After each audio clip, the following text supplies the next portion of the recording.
The just from hello के चौथे episode में हम देखते हैं कि बीटना जेयंग को मारने के लिए चाकू उठाती है। फिर हम 4 दिन पहले का सीन देखते हैं जहाँ बीटना के घर के बाहर दाउन उसका इंतजार कर रहा होता है। फिर हम उन दोनों को एक पार्क में देखते हैं जहाँ दाउन बीटना को बताता है कि उन लोगों का केस फिर से रीओपन होगा और जेयंग को चाइल्ड अब्यूज के केस में समन किया जाएगा। फिर वो बीटना से कहता है आज के बाद मैं आपको परेशान नहीं करूंगा। तो बीटना चौंकते हुए पूछती है ऐसा क्यों? तो दाउन कहता है पहले मुझे सबको प्रूव करना था कि मैं मर के वापस आया हूँ, लेकिन मैंने जब आपके साथ टाइम बिताया तो मुझे पता चला कि आप मुझे दूर करने के लिए मेरे लिए प्रॉब्लम्स खड़ी करती हैं, इसीलिए मुझे आपसे डर नहीं लगता और मैं ये भी नहीं पूछूंगा कि आपने मुझे मारने की क्यों कोशिश की। फिर दाउन वहां से चला जाता है। फिर हम बीटना ग्रेमली और मांडो के साथ देखते हैं जहाँ ग्रेमली बीटना से कहती है आप इतना क्यों पी रही हैं, क्या ये सब दाउन की वजह से हो रहा है? फिर वो मांडो से पूछती है दाउन कहाँ जॉब करता है ताकि वो उसकी हड्डियां तोड़ सके। तब बीटना कहती है उससे कुछ मत करना, वो आपसे मुझे परेशान नहीं करेगा। तो ग्रेमली कहती है मैंने ये सब कहा क्योंकि आप मुझे बीमार लग रही हैं। तभी मांडो कहता है बीटना की धड़कन तेज हो गई थी जब वो काम पे थी। इंसानों में ये तभी होता है जब उन्हें किसी से प्यार होता है, लेकिन बीटना का? तो बीटना हंसते हुए कहती है प्यार वो भी मुझे। तभी ग्रेमली कहती है दूसरों का पता नहीं, लेकिन जस्टिया को कभी प्यार नहीं होगा और अगर किसी को प्यार हुआ भी तो वो दोनों मरेंगे। और हम बेल को देखते हैं जो बोल रहा होता है कि अगर मिशन के दौरान तुम्हें किसी से प्यार हुआ तो तुम्हें मौत से भी खतरनाक सजा मिलेगी। फिर हम नेक्स्ट डे बीटना को ऑफिस में देखते हैं जहाँ वो मिरर पे जेयंग का नाम लिखती है और लाइव देखती है कि जेयंग पुलिस लेकर दादी के घर आई होती है जियो को ले जाने के लिए, लेकिन दादी उन पे गुस्सा करती है और जियो को ले जाने से उन्हें सख्त मना कर देती है। जहाँ जेयंग स्माइल करते हुए वहां से चली जाती है और ये देख बीटना भी स्माइल करने लगती है। फिर हम जियो को देखते हैं जो एक बुरी औरत को बहुत सारे लगेज के साथ देखता है और वो उस औरत की मदद करता है। तब वो औरत उसे रेड जिनसिंग वाटर देती है और कहती है ये बड़े लोगों को पीने की चीज है तो अपने घर में दे देना। तभी हम देखते हैं कि वहाँ पे जेयंग आती है और उस औरत को कुछ पैसे देती है और कहती है किसी से कुछ मत कहना। फिर हम रात का सीन देखते हैं जहाँ जियो रेड जिनसिंग वाटर अपनी दादी को दे देता है और दादी वो वाटर पी लेती है। तभी घर के बाहर जेयंग बेल बजाती है तो जियो बाहर आता है और जेयंग को देख डर जाता है। तो जेयंग कहती है क्या तुम चाहते हो तुम्हारी दादी तुम्हारे पापा की तरह मर जाए? तभी हम दादी को देखते हैं जो बेहोश हो गई थी। फिर हम दाउन को देखते हैं तभी उसे एक अननोन नंबर से कॉल आता है जहाँ कॉल पे जियो होता है और वो उसकी मदद मांगता है।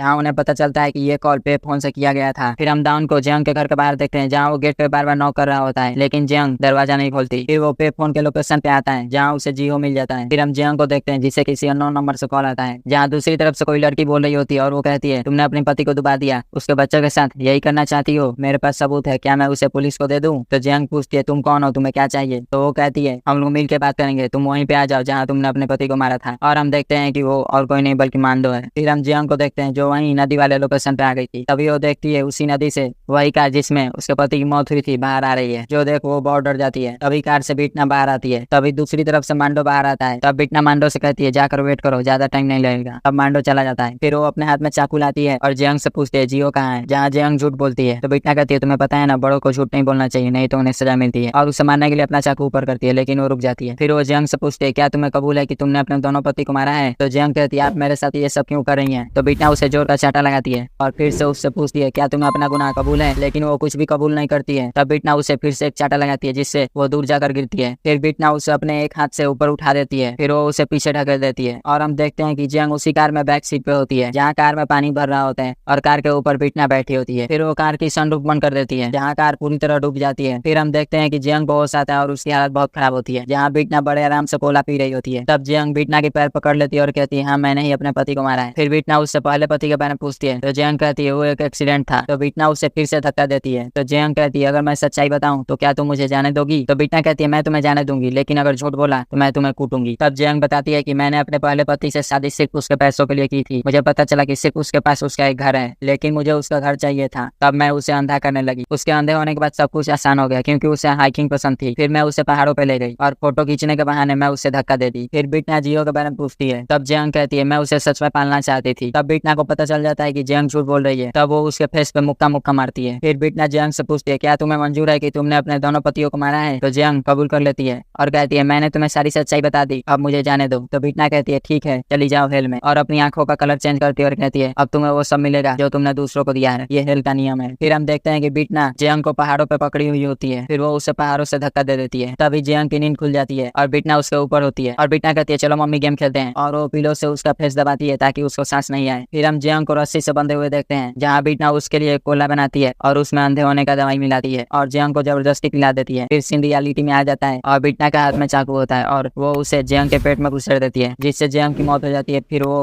उसके सर पे गहने का स्टैंप लगा देती है। तभी वहाँ हेल का दरवाजा खुलता है और उसकी आत्मा हेल में चली जाती है। फिर हम क्लीनिंग डिपार्टमेंट को देखते हैं जहाँ वो बॉडी के आसपास का सारा खून का निशान साफ कर रहे होते हैं ताकि पुलिस को कुछ ना मिले। फिर वो बीटना के पास आकर खुद को इंट्रोड्यूस करते हैं। फिर बीटना के शरीर से सारे खून का निशान मिटा देते हैं। तब ये क्लीनर पूछता है हम लोग बॉडी का क्या करें, जैसे लास्ट टाइम किया था वैसा ही करें। तो बीटना कहती है नहीं, इस बार हम लोग कुछ मजेदार करेंगे। फिर हम नेक्स्ट एक आदमी को देखते हैं जहाँ उसे रास्ते में रखे कैरी बैग से स्मेल आ रही थी। तभी वो उसे खोलता है और उसी में जयंग की लाश होती है और ये बैग पुलिस स्टेशन के सामने ही रखा गया था और ये सब बीटना का ही प्लान होता है। फिर हम पुलिस वालों को जयंग के बॉडी के पास देखते हैं जहाँ उन्हें ये खून भी पिछले खून की तरह ही लगता है। फिर हम बीटना को देखते हैं जो एक्सपेक्ट कर रही थी कि डाउन उसे कॉल करेगा। तभी वहाँ उसकी असिस्टेंट आती है और बताती है कि चीफ प्रोसिक्यूटर आपको बुला रहे हैं। फिर हम चीफ प्रोसिक्यूटर को देखते हैं जहाँ असेंबलीमैन जंग आए होते हैं। तभी वहाँ बीटना भी आ जाती है। तब असेंबलीमैन जंग बीटना को डिनर पे इनवाइट करते हैं अपने घर। फिर हम बीटना को देखते हैं जो असेंबलीमैन जंग के घर आती है। फिर हम असेंबलीमैन जंग को देखते हैं जो खाने से पहले प्रे कर रहे होते हैं जहाँ बीटना बड़े मजे से खाना खा रही होती है। जहाँ खाना उसे बहुत अच्छा लगता है तब वो कुछ खाने को पैक करने को कहती है। फिर बीटना असेंबलीमैन जंग से अपने पेरेंट्स के बारे में पूछती है। तब असेंबलीमैन जंग बताते हैं कि तुम्हारे पेरेंट्स अर्जेंटीना में है, वहाँ पे तुम्हारे भाई का जापानीज रेस्टोरेंट है। फिर हम डिनर के बाद का सीन देखते हैं जहाँ असेंबलीमैन जंग बीटना से पूछते हैं क्या तुम्हें सच में पॉलिटिक्स में इंटरेस्ट नहीं है। तो बीटना कहती है क्या मैं पहले थी। तब असेंबलीमैन जंग का बड़ा बेटा गिवते कहते हैं आप मेरे पापा को पहली मीटिंग से पसंद है और पहली मीटिंग में उन्होंने आपको अपना पॉलिटिकल सक्सेसर बनाने का सोचा था। फिर वो बीटना से डॉक्टर्स के बारे में पूछते हैं उन्होंने तुम्हें क्या कहा। तो बीटना कहती है मैं हॉस्पिटल नहीं जा रही हूँ और मुझे पता भी नहीं करना कि मुझे चाकू किसने मारा और क्यों मारा। तब असेंबलीमैन जंग कहते हैं मैंने उस टाइम पे न्यूज को लीक होने से रोक लिया था क्योंकि मैं नहीं चाहता था कि सबको पता चले तुम्हारे बारे में और हमारे रिलेशनशिप के बारे में। फिर बीटना वहाँ से निकल जाती है जहाँ वो खाना लेकर ग्रेमरी के पास आती है। जहाँ ग्रेमरी को खाना खाते हुए देख बीटना पूछती है तुम ऐसे क्यों खाना खा रही हो, इसकी क्या स्टोरी है। तब ग्रेमरी उस शरीर के बारे में बताती है जिसमें वो अभी है। वो बताती है कि ये लड़की एक अनाथ है और इसे इसके ही दोस्तों ने धोखा दे दिया जिसकी वजह से इसने अपने सारे पैसे खो दिए और इसे सुसाइड कर ली। और हम देखते हैं उसी टाइम पे ग्रेमरी ने इसकी बॉडी प्रोसेस की थी। तब ग्रेमरी मांडो के बारे में पूछती है तो बीटना बताती है कि वो बेचारा तो ओवरवर्क की वजह से मर गया। फिर हम नेक्स्ट डे बीटना को ऑफिस में देखते हैं। तभी उसे मांडो कॉल करता है और बताता है कि एक पुलिस वाला है आपके लिए। तो बीटना को लगता है ये डाउन है लेकिन ये दोंगुन होता है। फिर वो दोनों पुलिस स्टेशन आते हैं। फिर हम डाउन को देखते हैं जो बीटना से पूछ रहा था जब जंग मरी आप कहाँ थी, जहाँ वो दोनों इंट्रोगेशन रूम में होते हैं। तो बीटना कहती है क्या तुम्हें मुझ पर शक है, अगर ऐसी बात है तो सबसे पहला सस्पेक्ट तुम ही हो क्योंकि उस रात जंगजोन के घर भी तुम ही गए थे और जियो के साथ तुम ही थे जब जंग गायब हुई थी। अब तुम खुद ही बताओ सस्पेक्ट कौन होना चाहिए, तुम या मैं। जहाँ डाउन चुप हो जाता है तब बीटना हंसती है और पूछती है तुम्हें तो अच्छा लग रहा होगा जंग मर गई। तो डाउन कहता है नहीं मैं बिल्कुल खुश नहीं हूँ, उसे कानून सजा देता कोई और नहीं। फिर हम डाउन को देखते हैं जो अपनी वैन में आता है। तभी वैन के अंदर बीटना आ जाती है और कहती है मुझे घर तक छोड़ दो। फिर हम उन दोनों को रास्ते में देखते हैं जहाँ सिग्नल पे वैन रुकती है। तब बीटना पूछती है तुम मेरे बारे में क्यूरियस थे ना, इसलिए मेरे पास इन्फॉर्मेशन है अपने बारे में। और वो डाउन को बताती है कि मेरी एंगेजमेंट हुई थी असेंबलीमैन जंग के बड़े बेटे के साथ लेकिन मैंने 1 महीने में ही वो तोड़ दी और मेरे मम्मी पापा अर्जेंटीना में रहते हैं मेरे भाई के साथ। तो डाउन कहते हैं मुझे उससे कोई मतलब नहीं। जो सुन बीटना सेट हो जाती है। फिर डाउन बीटना से पूछता है क्या आपको पता है गहना क्या है जिसका मतलब हेल है। तो बीटना कहती है मुझे कुछ नहीं पता। फिर वो बीटना से पूछता है कि क्या आपने पहले कभी किसी को मारा है जैसे मुझे मारा था। तो बीटना कहती है मुझे पता है तुम्हें मुझ पर शक है लेकिन मैंने किसी को नहीं मारा, अगर मारा होता तो वो लोग भी जिंदा हो जाते जैसे तुम हुए। जहाँ इसकी पूरी बात सुन डाउन कोई रिएक्शन नहीं देता है। तो बीटना कहती है ये बहुत बोरिंग हो रहा है। फिर हम उन दोनों को बीटना के घर के बाहर देखते हैं। तभी वहाँ बीटना के बिल्डिंग की एक किराएदार जिसका नाम मीजा है वो आती है और डाउन को वार्न करती है कि इस लड़की से दूर रहो नहीं तो तुम मारे जाओगे। फिर हम नेक्स्ट डे ग्रेमरी को देखते हैं जो बीटना को ये एक सीरियल किलर के बारे में बता रही होती है जिसने 12 लोगों को मारा है और ये केस अभी तक सॉल्व नहीं हुआ है। बीटना कहती है तुम चाहती हो मैं ये केस सॉल्व करूँ। तब बीटना ग्रेमरी को इस केस के बारे में और इन्फॉर्मेशन पता करने को कहती है। फिर हम पुलिस वालों को देखते हैं जिन्हें जयंग का फॉरेंसिक रिपोर्ट मिलता है और उन्हें कुछ भी नहीं हाथ लगता। फिर हम डाउन को देखते हैं जो मर्डर लोकेशन पे आता है और सबूत ढूंढने लगता है। तभी उसे वहाँ पे कोला का कैन मिलता है जहाँ वो देखता है कि ये कैन पचका हुआ है बिल्कुल वैसे ही जैसे बीटना ने पचकाया था उसके साथ जब वो कोला पी रहे थे और उसे लगता है ये सब बीटना ने किया है। फिर हम बीटना को देखते हैं जो घर में नॉवल पढ़ रही होती है। तभी लैंड लेडी उसे बुलाती है। जहाँ बीटना दरवाजा खोलती है तब लैंड लेडी उसे राइस केक देती है और उसके सामने वाले दरवाजे पे नॉक करती है। तभी हम देखते हैं कि वहाँ से डाउन बाहर आता है जिसका मतलब डाउन ने बीटना के नेक्स्ट रूम को भाड़े पे ले लिया है। जो देख बीटना कहती है तुम यहाँ क्या कर रहे हो। तो डाउन कहता है मैंने अपना माइंड चेंज कर लिया, मैं फिर से तुम्हारे बारे में क्यूरियस हो गया हूँ। जो सुन बीटना हंसने लगती है और डाउन को देखने लगती है। तभी उसके दिल की धड़कन बहुत तेज हो जाती है, इतनी तेज की वो नीचे गिर जाती है और बेहोश हो जाती है। और यहीं पे ये एपिसोड समाप्त हो जाता है। मिलते हैं नेक्स्ट एपिसोड में। अगर एक्सप्लेनेशन पसंद आए तो चैनल को सब्सक्राइब और वीडियो को लाइक करें। Thank you.